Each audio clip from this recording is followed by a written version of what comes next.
interesting about the deal. And that just shows that, you know, you have some sort of like spark about working in the industry, right? Because at the end of the day, when you do get in, then they're going to teach you how to analyze a deal properly, the things that you should look for. But I think it's important to just work with the information you've got and pick out things that you genuinely find interesting and, you know, just highlight that and you should be good.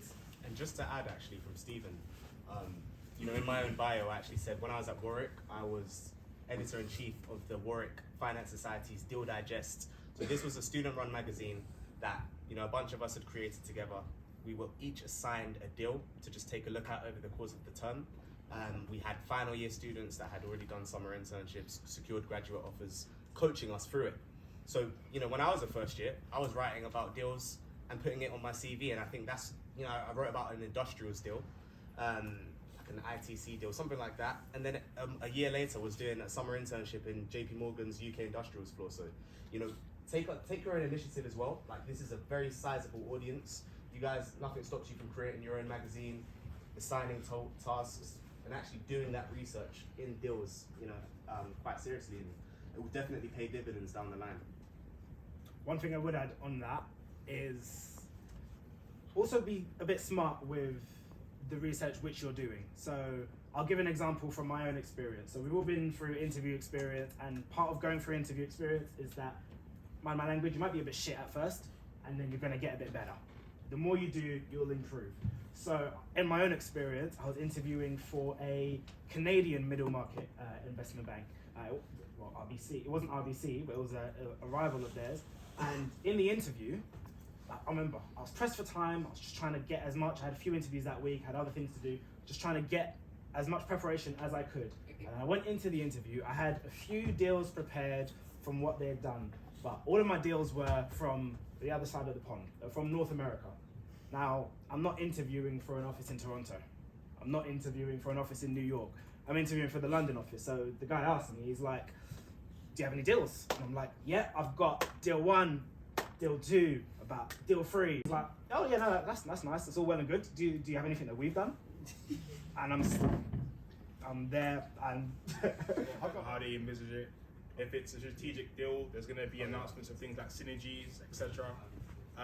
So I would say there are a lot of private deals out there, of course, like in private equity, etc. But important to do that. And then another thing as well that I do in the cover letter is like, you kind of want to flesh out your CV in the cover letter. That's the way I kind of like to think about it. So kind of elaborate on your skills and give a bit more context. Because again, with the CV, it's kind of like, you know, a one-pager. You're trying to be as concise as possible. But then with the cover letter, you want to elaborate on the most important skills that's really relevant to a role.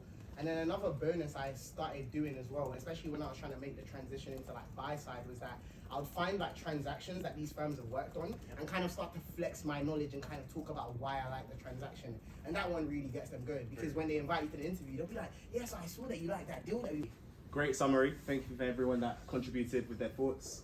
You know, this CV was not successful for many of the bulge bracket banks, despite the fact that, you know, as you can see, the candidate had been at large banks like Nomura, large management consultancy firms like McKinsey, even had done venture capitalist internships, and was still use different ones.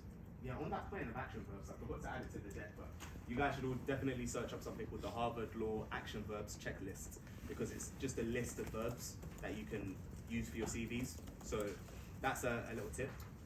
Anyone in the middle? Harvard Law Action Verbs. Yeah. Verbs. A lot of like action verbs, in the other one it had it, but it used like worked like.